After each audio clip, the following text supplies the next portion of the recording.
कहानी की शुरुआत में हम सेंटियागो में मौजूद एक जेल को देखते हैं जहां पर हजारों खतरनाक मुजरिम कैद हैं। ये सेंटियागो का सबसे सिक्योर तरीन जेल है क्योंकि आज तक इस जेल से कोई भी कैदी फरार नहीं हो सका और इसका रीजन है इस जेल का वार्डन बहुत ही स्ट्रिक्ट और बेरहम इंसान है जो जरा सी गलती करने पर कैदियों को बुरी तरह से पीटता है। और यही वजह है कि इस जेल के कैदी यहाँ से भागना तो दूर बल्कि एक छोटी सी गलती करने से पहले भी 100 बार सोचते हैं। लेकिन अब वार्डन का यह खौफ ज्यादा दिनों तक चलने वाला नहीं था क्योंकि अब इस जेल में एंट्री हो चुकी थी एक बहुत ही शातिर इंसान की जिसका नाम लियोन है। लियोन एक आर्किटेक्ट है जो किसी भी बिल्डिंग को देखकर उसे पता चल जाता है कि यह बिल्डिंग कितने साल पुरानी है और इस बिल्डिंग को किस तरह से डिजाइन किया गया है। लियोन जेल में एंटर होते ही उसके दिमाग में यहाँ से भागने की प्लानिंग शुरू हो जाती है। यहाँ हमें पता चलता है कि लियोन अकेला नहीं है बल्कि उसके साथ 4 साथी भी हैं जो यहाँ से भागना चाहते हैं। कुछ देर बाद जेल का एक ऑफिसर सभी कैदियों को लाइन से खड़ा करके जेल के रूल्स बताता है और कहता है कि अगर किसी ने भी रूल तोड़ने की कोशिश की तो उसे मार दिया जाएगा। इसके बाद सभी कैदियों को उनके ब्लॉक्स की तरफ लाइन से ले जाया जाता है। यहाँ लियोन दौड़ते हुए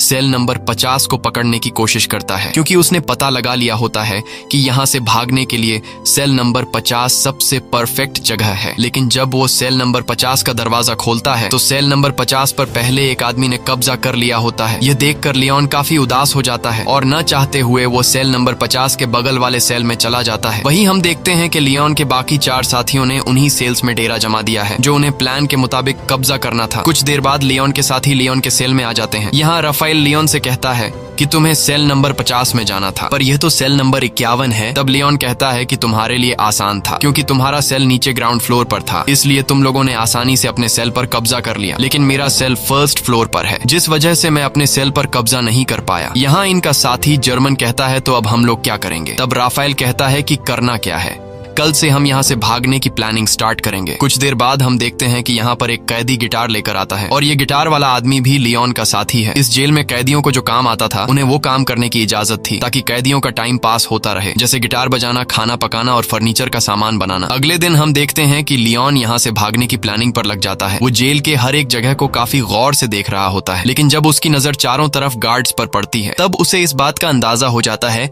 कि यहाँ से दीवार से कूदकर भागना काफी मुश्किल है। इसके बाद वह प्लान बी पर काम करते हुए पैदल चलकर कदमों से जेल की लंबाई का नाप लेने लगता है। जेल की लंबाई नापने के बाद वो सीधा अपने साथियों के पास पहुंचकर उनसे कहता है कि हमें कैसे भी करके यहाँ से भागना होगा। तब जर्मन ने कहा कि तुम पागल हो गए हो, यहाँ से भागना इम्पॉसिबल है क्योंकि चारों तरफ जेल की ऊंची दीवारें हैं जिससे हम कभी भी कूदकर भाग नहीं सकते और गार्ड्स भी चारों तरफ से हम पर नजर जमाए रखे हैं। अगर उन्हें जरा सा भी हम पर शक हुआ तो वो हमें मार डालेंगे। तब लियोन कहता है कि मैंने कदमों का इस्तेमाल करके जेल के बाहर जाने तक का रास्ता नाप लिया है। हम यहाँ से जेल के बाहर वाले रोड से सिर्फ 90 मीटर की दूरी पर खड़े हैं इसलिए हमें दीवार से कूदकर यहाँ से नहीं भागना है बल्कि हम यहाँ जमीन के नीचे एक सुरंग बनाएंगे जो यहाँ से बाहर तक जाएगी। इस जेल के बाहर जंगल है और अगर हम एक बार यहाँ से निकल गए तो जेल के बाहर जंगल में गार्ड्स हमें ढूंढ नहीं पाएंगे और बड़ी आसानी से हम यहाँ से फरार हो जाएंगे। लेकिन यहाँ इनके दिमाग में सबसे बड़ा सवाल यह होता है कि इतनी लंबी सुरंग जब यह लोग बनाएंगे तो उस सुरंग से बाहर निकलने वाली मिट्टी यह लोग कहाँ गिराएंगे। यह सवाल इन तीनों को परेशान कर रही थी और लियोन सोच में पड़ जाता है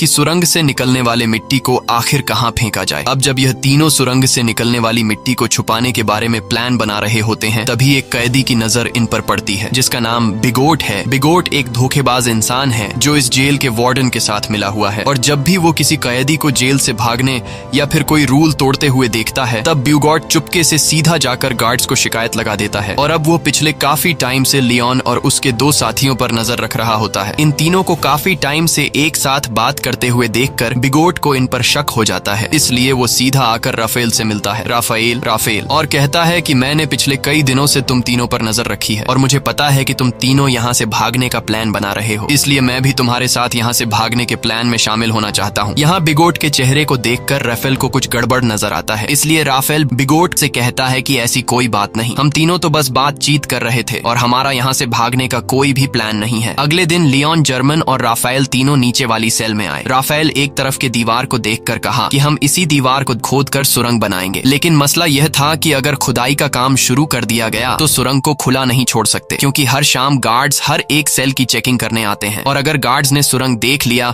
तो हम सब पकड़े जाएंगे। तब लियोन कहता है कि हम इस दीवार के एक हिस्से को तोड़कर सेम उसी तरह का एक फेक ब्लॉक बनाएंगे ताकि शाम को जब भी गार्ड सेल की चेकिंग करने आए तब हम उस फेक ब्लॉक को दीवार में लगाकर सुरंग को छुपा देंगे और गार्ड्स के पकड़े जाने से बच जाएंगे। अब यह सब तो ठीक था, लेकिन सबसे बड़ा सवाल यह था कि सुरंग में से निकलने वाली मिट्टी का ये लोग क्या करेंगे। तब लियोन अपने गिटार वाले दोस्त को सेल में बुलाता है और वो अपने गिटार में से एक बड़ा स्क्रू ड्राइवर निकालकर लियोन को देता है, जिसके बाद लियोन ऊपर छत में एक चौकोर सुरंग करने लगता है जिससे बाहर काफी शोर हो रहा था। अब शोर से बचने के लिए गिटार वाला आदमी गाना गाकर गिटार बजाने लगता है जिससे किसी को भी सेल के अंदर का शोर सुनाई नहीं देता। और कुछ देर की मेहनत के बाद लियोन छत में सुरंग करने में कामयाब हो जाता है। अब यहाँ लियोन जब उस होल से अपना सर बाहर निकाल कर देखता है तो उसे छत पर एक बड़ा खाली जगह दिखाई देता है, जिसे देखकर लियोन काफी खुश हो जाता है क्योंकि यहाँ पर 80 टन से भी ज्यादा मिट्टी आसानी से रखी जा सकती थी। अब शाम होने वाली थी और जल्द ही गार्ड्स आकर सेल की चेकिंग शुरू करने वाले थे, इसलिए राफेल डर जाता है और कहता है कि हमें जल्दी ही इस होल को बंद करना होगा। तब लियोन ने कहा कि जल्दी से मुझे अंडे लाकर दो। यह सुनकर राफेल गुस्सा हो जाता है और कहता है कि तुम्हें इस वक्त मजाक सूझ रहा है। तब लियोन कहता है कि तुम जल्दी से अंडे लाकर दो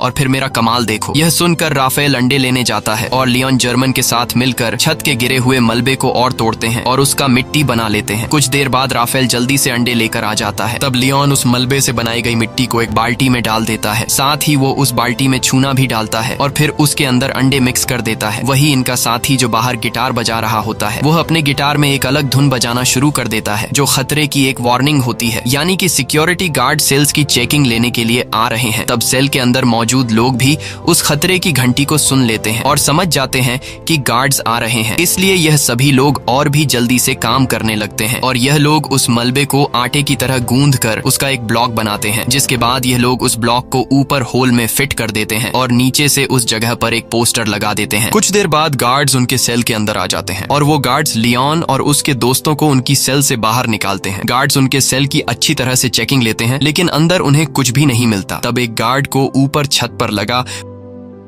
वही पोस्टर दिखाई देता है, लेकिन जैसे ही गार्ड उस पोस्टर को उतारने वाला होता है तभी उसे बाहर से उसका ऑफिसर उसे बुला लेता है, जिसे सुनकर वह गार्ड उस पोस्टर को बिना निकाले ही चला जाता है और इस तरह से इन सब की जान बच जाती है। अब यहाँ इन लोगों को इस जेल में 34 दिन हो चुके थे और उन्हें जल्द ही इस जेल से निकलना था, इसलिए लियोन और जर्मन ऊपर छत पर चढ़कर लकड़ी का खोखला बॉक्स बनाते हैं और उस लकड़ी के बॉक्स में ये लोग सफेद सीमेंट भरकर छत पर रख देते हैं। कुछ दिन बाद उनका ब्लॉक तैयार हो जाता है। अब भारी थी सुरंग बनाने की, जिसके बाद ये लोग खुदाई के काम पर शुरू हो जाते हैं। ये लोग दीवार का सबसे नीचे का हिस्सा पहले से बने हुए उस ब्लॉक के अनुसार काटने लगते हैं, लेकिन खुदाई करते वक्त काफी शोर हो रहा था जिसकी आवाज कुछ गार्ड सुन लेते हैं और गार्ड उनके सेल की तरफ बढ़ने लगते हैं। पर गार्ड के पहुंचने से पहले ही उनके गिटार वाला साथी आकर उन्हें बता देता है कि कुछ गार्ड सेल की तरफ आ रहे हैं। ये सुनकर सभी लोग काफी डर जाते हैं क्योंकि उन्होंने दीवार का जो हिस्सा काटा था वह हिस्सा उनके बनाए हुए ब्लॉक से छोटा था, जिसमें वह ब्लॉक फिट नहीं हो सकता था। अब जब उन्हें कोई दूसरा रास्ता नजर नहीं आता तब ये लोग जल्दी से टूटी हुई दीवार के मलबे को इकट्ठा करते हैं और जिस जगह ये लोग सुरंग बना रहे थे वहां ये लोग काफी बारीकी से सामान रखकर उस जगह को छुपाते हैं और अपने अपने काम में लग जाते हैं ताकि गार्ड को उन पर शक न हो। कुछ देर बाद एक गार्ड उनके सेल के अंदर आता है और वह गार्ड इनके सेल के चारों तरफ नजर घुमाकर चेक करता है कि कहीं ये लोग यहाँ से भागने की प्लानिंग तो नहीं कर रहे, पर उसे कुछ भी गड़बड़ नहीं नजर आता, इसलिए वह गार्ड वहां से चला जाता है। गार्ड के जाते ही ये लोग रेडियो का आवाज तेज कर लेते हैं और फिर से खुदाई के काम पर लग जाते हैं। कई घंटों की मेहनत के बाद फाइनली ये लोग ब्लॉक के शेप का एक परफेक्ट हिस्सा काट लेते हैं और सफेद सीमेंट के उस ब्लॉक को वहां पर फिक्स कर देते हैं। अब यहाँ खुदाई से निकले हुए मलबे को ये लोग एक बैग में भर लेते हैं और उस बैग को ऊपर वाले सेल में ले जाते हैं जहां उन्होंने पहले से सेल की छत को तोड़कर होल बनाया था और उस होल को उन्होंने अंडे और मलबे को मिक्स करके एक छोटा सा ब्लॉक बनाकर छुपा दिया था। ये लोग उस ब्लॉक को निकाल कर उसके ऊपर जो खाली जगह होती है वहां पर ये लोग मिट्टी जमा करना शुरू कर देते हैं। छत पर मिट्टी रखने के बाद ये लोग छत वाले ब्लॉक को वापस लगाकर उसे व्हाइट सीमेंट से कवर कर देते हैं और उसे वापस से फोटो से ढक देते हैं। इसी तरह रोजाना वह गिटार वाला उनका साथी गिटार बजाकर लोगों का ध्यान भटकाता है, साथ ही वह पुलिस पर भी नजर रखता है और लियोन, राफेल और जर्मन नीचे वाली सेल में सुरंग को खोदते हैं और जो मिट्टी सुरंग से निकलती है ये लोग उस मिट्टी को अलग अलग बैग में निकालकर अलग अलग तरीके से ऊपर वाली सेल की छत पर जमा करने लगते हैं। इस तरह से ये लोग पूरे दिन का एक रूटीन बना देते हैं और कई दिनों तक उनकी खुदाई का काम बड़ी चालाकी से चलता रहता है। लेकिन एक कैदी जिसका नाम ऑस्कर है उसे इन लोगों पर शक हो जाता है क्योंकि वह पिछले कई दिनों से इन लोगों को नोट कर रहा था। वह देखता है कि ये लोग हर रोज एक ही पैटर्न को फॉलो करते हुए नीचे के सेल से ऊपर वाले सेल पर जाते हैं। साथ ही ये लोग हमेशा हाथ में बैग या फिर बाल्टी लेकर ऊपर जाते हैं। ये सब देखकर ऑस्कर को उन पर शक हो जाता है, लेकिन वह किसी से भी कुछ नहीं कहता, बस चुपचाप उन पर नजर रखता है। अब यहाँ इन लोगों को इस जेल में 70 दिन बीत चुके थे और लियोन जब सुरंग को नापता है तो उससे पता चलता है कि 70 दिनों में हमने सिर्फ 5 मीटर सुरंग बनाई है। ये देखकर लियोन काफी मायूस हो जाता है और लियोन समझ जाता है कि हम 5 लोग इस सुरंग को इस तरह से कभी भी कंप्लीट नहीं कर पाएंगे। इसलिए वो अपने साथियों से कहता है कि हमें इस सुरंग को कंप्लीट करने के लिए और आदमियों की जरूरत पड़ेगी और अगर हम 5 लोग इसी रफ्तार से मिट्टी निकालते गए तो इस सुरंग को कंप्लीट करने में हमें 5 साल लग जाएंगे। इसलिए हमें सुरंग को और तेजी से खोदना होगा। वही उनका साथी जर्मन जब बैग में मिट्टी भरकर ऊपर ले जा रहा था तभी एक पुलिस वाला उसे रोक लेता है और जर्मन से पूछता है कि इस बैग में क्या है। तब जर्मन कहता है कि कुछ खास नहीं, बस मेरी जरूरत का कुछ सामान है। ये सुनकर वह पुलिस वाला जर्मन से कहता है कि अच्छा ठीक है, चलो अब बैग खोलकर दिखाओ। ये सुनकर जर्मन घबरा जाता है और जर्मन को लगता है कि आज हम सभी पकड़े जाएंगे। लेकिन जब जर्मन अपना बैग खोलता है तो उसमें कुछ सामान रखा गया था। दरअसल जर्मन ने पहले से बैग में मिट्टी नीचे छुपाई होती है और सामान ऊपर रख दिया होता है, लेकिन गार्ड को जर्मन पर शक होता है। इसलिए वह गार्ड जर्मन से कहता है कि मेरे पीछे चेकिंग रूम में आओ। तब जर्मन बड़ी चालाकी से नीचे बैठा अपने साथी लियोन के साथ उसी तरह का सेम एक दूसरा बैग बदलकर गार्ड के पीछे चेकिंग रूम में चला जाता है। चेकिंग रूम में जब वह गार्ड जर्मन के बैग को अच्छी तरह से चेक करता है तो उसके अंदर सामान के अलावा कुछ भी नहीं मिलता, जिसके बाद वह गार्ड जर्मन को जाने देता है। अब इन सभी कैदियों को जेल में 86 दिन बीत चुके थे और अब ये लोग और ज्यादा दिन यहाँ नहीं रहना चाहते थे। इसलिए लियोन और उसके साथी जल्दी से सुरंग के काम को बढ़ाने के लिए ऊपर वाले फ्लोर के कुछ कैदियों को अपने साथ मिला लेते हैं। यहाँ लियोन उन नए कैदियों को दीवार से ब्लॉक हटाकर सुरंग भी बताता है। ये देखकर वो कैदी फौरन इनके साथ मिलकर काम करने को मान जाते हैं क्योंकि वो सोचते हैं कि अगर 5 लोग मिलकर 7 मीटर लंबा सुरंग खोद सकते हैं तो हम सब एक साथ मिलकर जल्द ही इस सुरंग को पूरा कर लेंगे। और साथ ही इन नए आने वाले कैदियों में कुछ कैदी ऐसे भी थे जिन्हें फांसी होने वाली थी, इसलिए वो लोग तो पहले से यहाँ से भागने का चांस ढूंढ रहे थे। अब लियोन जब समझ जाता है कि सभी कैदी सुरंग के लिए तैयार हो चुके हैं तब लियोन उन्हें अपना प्लानिंग बताते हुए कहता है कि हम डेली 1 घंटे की शिफ्ट में काम करेंगे। 2 लोग खुदाई का काम करेंगे, 2 लोग मिट्टी ऊपर ले जाएंगे और 2 लोग गार्ड्स पर नजर रखेंगे। बाकी लोग जेल के नॉर्मल काम करेंगे ताकि किसी को हम पर शक न हो। और जो भी कैदी 2 घंटे सुरंग की खुदाई करने के बाद वापस बाहर निकलेगा उसे फौरन नहाकर अपने कपड़े भी धोने होंगे ताकि गार्ड्स को उसके कपड़ों पर मिट्टी के निशान नजर न आए। अब इन लोगों का काम काफी तेजी से चल रहा होता है और यह लोग रोजाना 100 किलो मिट्टी एक दिन में निकालने लगते हैं। अब यहाँ हमें पता चलता है कि लियोन ने ऊपर वाले फ्लोर के कैदियों को इसलिए चुना ताकि इन्हें बैग या फिर बाल्टी में ऊपर मिट्टी ले जानी नहीं पड़े और इस तरह से यह लोग गार्ड्स के नजरों में भी आ सकते थे। इसलिए यह लोग नीचे जिस सेल में खुदाई कर रहे थे उसी सेल के छत में एक होल कर देते हैं ताकि सीढ़ियों से मिट्टी ऊपर ले जाने के बजाय डायरेक्ट होल से ऊपर वाले सेल के कैदियों को मिट्टी पास कर दी जाए। इस तरह से उनके पकड़े जाने का रिस्क भी कम हो जाता है और काम की स्पीड भी काफी बढ़ जाती है। जब भी कोई कैदी सुरंग में खुदाई कर रहा होता है तब यह लोग रेडियो की आवाज बढ़ा देते और बाहर सभी कैदी गार्ड्स को ऐसा दिखाते कि जैसे सब कुछ नॉर्मल हो। और जब भी उन्हें गार्ड्स का कोई खतरा नजर आता तब यह लोग उस सेल के दरवाजे पर नॉक करके खतरे की घंटी बजा देते, जिससे अंदर खुदाई के काम पर लगे कैदी सेल में सारा सामान पहले की तरह करके अपने अपने काम पर लग जाते। इस तरह से यहाँ से भागने के प्लानिंग में शामिल हर एक कैदी रूटीन के मुताबिक अपना अपना काम करते हैं और हर शाम को यह लोग इकट्ठा होकर आगे की प्लानिंग बनाने लगते हैं ताकि गार्ड्स को किसी पर भी शक न हो और सब कुछ परफेक्ट तरीके से चलता रहे। लेकिन शाम को जब यह लोग फुटबॉल खेल रहे होते हैं तब एक कैदी जिसका नाम ऑस्कर है वो राफेल के पास आता है और राफेल को बताता है कि मुझे पता है कि तुम लोग सुरंग खोदने की कोशिश कर रहे हो, इसलिए मैं भी तुम्हारी टीम में शामिल होकर तुम्हारा साथ देना चाहता हूं। तब राफेल ऑस्कर को लियोन के पास ले जाता है और लियोन ऑस्कर को भी अपनी टीम में शामिल कर देता है। यहाँ लियोन अपने 2 साथी जर्मन और राफेल से कहता है कि जिस हिसाब से काम चल रहा है मुझे पूरा यकीन है कि हम जल्द ही इस सुरंग को कंप्लीट कर देंगे।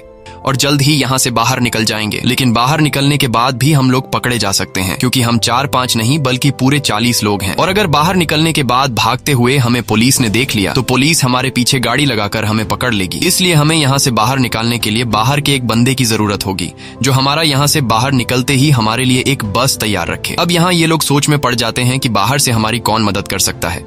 तब लियोन कहता है, राफेल, तुम्हारी वाइफ पॉलिना हमारी बाहर से मदद कर सकती है और हम लोग उस पर विश्वास भी कर सकते हैं, इसलिए तुम्हें अपनी वाइफ से मदद मांगनी होगी। अब यहाँ रहते हुए सभी कैदियों को 182 दिन बीत जाते हैं और आज सभी कैदियों से उनके घर वाले मिलने आए होते हैं। यहाँ पर राफेल की वाइफ भी आई होती है। तब राफेल अपनी वाइफ पॉलिना को उनके पूरे प्लान के बारे में बताता है और कहता है, हमें तुम्हारी बाहर से मदद चाहिए होगी, इसलिए बाहर तुम्हें कुछ लोगों के साथ जुड़कर हमारे लिए एक बस का इंतजाम करना होगा। पॉलिना मान जाती है और वो वहां से चली जाती है। अब जेल में सुरंग खोदते हुए इन कैदियों को 205 दिन बीत चुके थे और इन लोगों ने सुरंग को भी काफी लंबा कर दिया था। लेकिन एक दिन इनका साथी जो गिटार बजाया करता था, वो जब सुरंग के अंदर खुदाई के काम पर लगा होता है, तभी वहां पर सेल की चेकिंग के लिए गार्ड्स आ जाते हैं। यह देखकर बाहर खड़ा राफेल और लियोन काफी ज्यादा घबरा जाते हैं, क्योंकि पिछले कई दिनों से रात में सेल की चेकिंग होती थी, लेकिन आज गार्ड्स दोपहर में सेल की चेकिंग करने आए हैं, जैसे उन्हें शक हो गया हो कि जेल में कोई सुरंग खोदने की कोशिश कर रहा है। और गार्ड्स को देखकर लियोन दौड़ते हुए अंदर जाकर सभी को वार्न कर देता है और कहता है कि जो भी सामान यहाँ वहाँ बिखरा पड़ा है उन्हें जल्दी से छुपा दो। ये सुनकर जो लोग काम पर लगे हुए होते हैं वो सभी सुरंग का काम छोड़कर अपने अपने काम पर लग जाते हैं। यहाँ इस गिटार वाले के साथ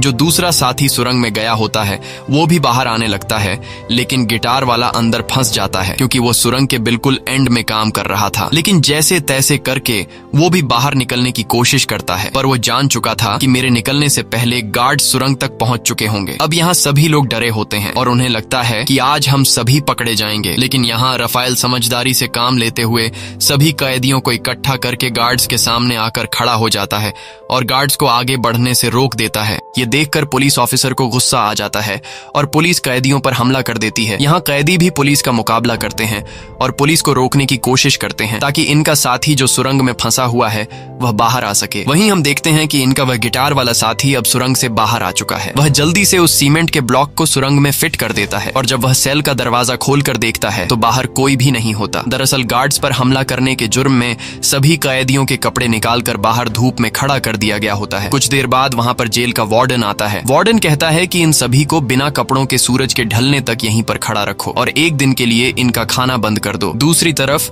राफेल की वाइफ पॉलिना एक चर्च में जाकर लियोन के पिता से मिलती है। लियोन के पिता एक पादरी थे। यहाँ लियोन का एक पुराना दोस्त भी आता है। तब राफेल की वाइफ पॉलिना लियोन के फादर और उसके दोस्त को लियोन का पूरा प्लान समझा देती है और कहती है कि हमें उन्हें बचाने के लिए एक बस का इंतजाम करना होगा। तब लियोन का दोस्त भी इनकी मदद करने के लिए तैयार हो जाता है और कहता है कि बस का इंतजाम मैं कर लूंगा। वहीं दूसरी तरफ जेल में राफेल से उसकी वकील मिलने आती है। यहाँ जेल का वार्डन राफेल को सिगरेट देने लगता है, पर राफेल सिगरेट लेने से इनकार कर देता है। लेकिन राफेल वार्डन के सिगरेट के डिब्बे को पहचान लेता है कि वार्डन कौन से ब्रांड का सिगरेट पीता है। अब यहाँ इन लोगों को इस जेल में रहते हुए 1 साल से भी ज्यादा टाइम बीत चुका था और इन लोगों ने सुरंग को भी काफी लंबा कर दिया था। दिन रात मेहनत के बाद अब सुरंग भी जल्द कंप्लीट होने वाला था। लेकिन एक दिन सुरंग में इनका एक साथी जब काम कर रहा होता है तभी अचानक वह बेहोश हो जाता है, क्योंकि इतनी गहराई में ऑक्सीजन की कमी होती है। अच्छी बात यह थी कि राफेल उसके पीछे होता है और राफेल जैसे तैसे करके उस आदमी को बाहर निकाल देता है। शाम को ये लोग मीटिंग करते हैं कि अब सुरंग काफी लंबा हो चुका है। जहाँ अंदर ऑक्सीजन ना होने की वजह से सांस लेने में तकलीफ होती है, इसलिए हमें कुछ करना होगा। यहाँ पर एक आदमी होता है जो जेल में काम करता है। उसके पास एक मशीन होती है जिससे ये लोग पंखा लगाकर सुरंग के एंड तक ऑक्सीजन पहुंचा सकते हैं। राफेल उस आदमी से कहता है कि अगर तुम हमें ये मोटर दोगे तो हम तुम्हें अपने साथ शामिल कर लेंगे। वह कैदी मान जाता है और फिर ये लोग उस मोटर में एक पंखा लगाकर प्लास्टिक के पाइप के जरिए सुरंग के एंड तक ऑक्सीजन पहुंचाने में कामयाब हो जाते हैं और अब सुरंग के एंड में काम करने वाले लोगों को सांस लेने में तकलीफ नहीं होती। इस तरह से इनका काम फिर से जारी हो जाता है। लेकिन अब जेल के वार्डन को कैदियों पर शक होने लगता है, इसलिए जेल का वार्डन अपने पास एक कैदी को बुलाता है जिसका नाम बिगोट है। वार्डन बिगोट को सिगरेट का पैकेट देता है और उससे कहता है कि मुझे जेल में कुछ न कुछ गड़बड़ नजर आ रहा है, इसलिए तुम्हें कैदियों पर नजर रखनी होगी कि वो क्या करने की कोशिश कर रहे हैं। और बीगोट मान जाता है। दरअसल बीगोट को अभी तक पता नहीं होता कि जेल में कैदी सुरंग खोदने की कोशिश कर रहे हैं। अब यहाँ इन लोगों को सुरंग खोदते हुए इस जेल में 514 दिन बीत जाते हैं और उन्होंने अब जेल के बाहर तक सुरंग खोद दी होती है। अब जहां तक उन्होंने सुरंग खोदी होती है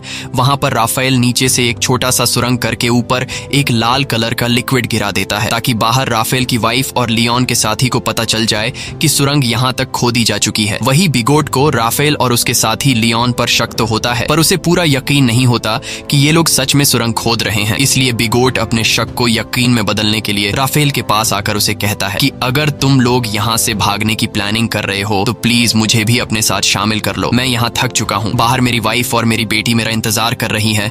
ये सुनकर राफेल को बिगोट पर तरस आ जाता है, इसलिए राफेल बिगोट को सुरंग के बारे में बताने ही वाला होता है कि तभी राफेल बिगोट के हाथ में सिगरेट का पैकेट देख लेता है। और यह वही पैकेट होता है जो कुछ दिन पहले राफेल ने वार्डन के पास देखा था। इसलिए राफेल समझ जाता है कि बिगोट वार्डन के साथ मिला हुआ है। ये सब समझते ही राफेल बिगोट को कुछ भी नहीं बताता।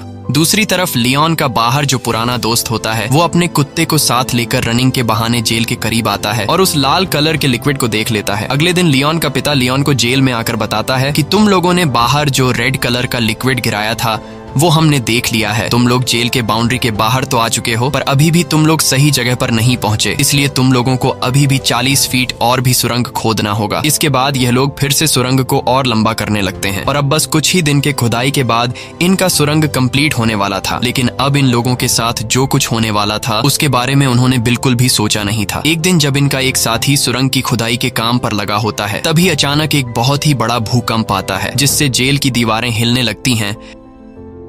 लियोन उस वक्त अपने दोस्तों के साथ बाहर फुटबॉल मैच देख रहा था। भूकंप के झटके महसूस होते ही वो तेजी से सुरंग की तरफ भागा। यहाँ गार्ड सभी कैदियों को जेल से बाहर निकालने लगते हैं ताकि कहीं इन पर जेल की दीवारें न गिर जाएं। और लियोन भी जैसे तैसे करके सुरंग के अंदर फंसे हुए अपने साथी को बाहर निकाल लेता है। अब लियोन ने अपने साथी को तो बचा लिया था, लेकिन अब उसे डर था कि कहीं भूकंप की वजह से अंदर से सुरंग टूट नहीं गया हो। इसलिए लियोन फिर से सुरंग के अंदर जाता है और अंदर जाकर वो देखता है कि सुरंग पूरी तरह से सेफ है। ये देखकर लियोन को सुकून मिल जाता है। अब जब इनके सुरंग का काम पूरा होने वाला होता है तब लियोन जाकर जेल के एक कैदी से मिलता है जो कि व्हील चेयर पर होता है। लियोन उससे कहता है कि हम जल्द ही यहाँ से भागने वाले हैं, इसलिए मैं चाहता हूँ तुम भी हमारे साथ चलो। लेकिन वो व्हील चेयर पर बैठा आदमी कहता है तुम जल्द से जल्द यहाँ से भाग जाओ और मेरी चिंता मत करो, मैं तुम्हारे साथ नहीं आ पाऊंगा। अब फाइनली वो दिन आ गया जिस दिन ये लोग इस जेल से भागने वाले थे। और जैसे ही सभी कैदी रात को टीवी देखने में मसरूफ होते हैं तब वो सभी कैदी जो यहाँ से भागने की प्लानिंग में शामिल थे वो सभी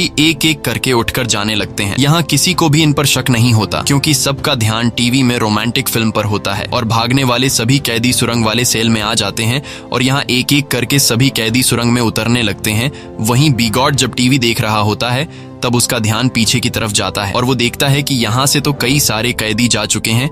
ये देखकर उसे शक हो जाता है और वो सीधा राफेल के सेल की तरफ बढ़ने लगता है। लेकिन बीच रास्ते में व्हील चेयर वाला आदमी बिगोट को रोक लेता है, पर बिगोट इस आदमी को धक्का देकर गिरा देता है, जिसके बाद वो सीधा राफेल के सेल में आ जाता है जहाँ उसे सुरंग दिखाई देता है। साथ ही वहाँ पर ऑस्कर भी खड़ा होता है और ऑस्कर यहाँ से निकलने वाला आखिरी कैदी होता है। लेकिन अब जब बिगोट को सारी सच्चाई का पता चल गया होता है तब वो पुलिस को बुलाने के लिए जाता है, लेकिन ऑस्कर उसे पकड़ लेता है। इस दौरान इन दोनों के बीच फाइट छिड़ जाती है और बिगोट ऑस्कर को स्क्रू ड्राइवर से बाजू पर मारकर बुरी तरह से घायल कर देता है। लेकिन ऑस्कर बुरी तरह से घायल होने के बावजूद भी बिगोट को जाने नहीं देता और बिगोट को मार मार कर बेहोश कर देता है। अब ऑस्कर भी सुरंग में जाने की कोशिश करता है, पर उसका बाजू बुरी तरह से घायल होने की वजह से वो सुरंग में नहीं जा पाता। दूसरी तरफ सभी कैदी सुरंग के अंदर धीरे धीरे आगे बढ़ रहे होते हैं और बढ़ते बढ़ते ये लोग सुरंग के एंड तक पहुंच जाते हैं, जहां बाहर से लियोन का पुराना दोस्त सुरंग का ऊपर से हिस्सा खोल देता है और वह एक एक करके सभी कैदियों को हाथ से पकड़कर बाहर निकालता है। बाहर निकलने के बाद सभी कैदी जल्दी से अपने कपड़े बदल लेते हैं और तभी उन्हें सामने के ब्रिज पर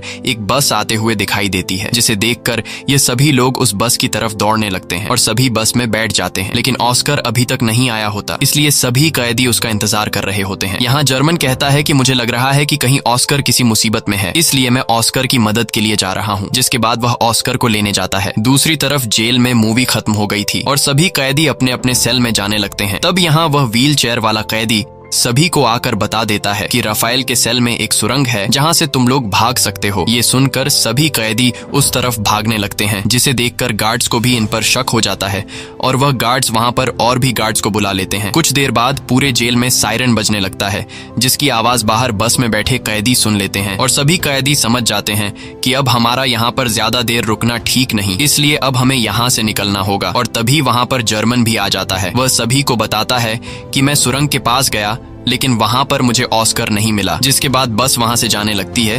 वहीं हम जेल में ऑस्कर को देखते हैं, जो घायल होने की वजह से जेल से भाग नहीं पाया। अब यहाँ कैदियों के भागने की खबर जेल के वार्डन को दी जाती है। कैदियों के भागने की खबर सुनकर वह काफी गुस्सा हो जाता है।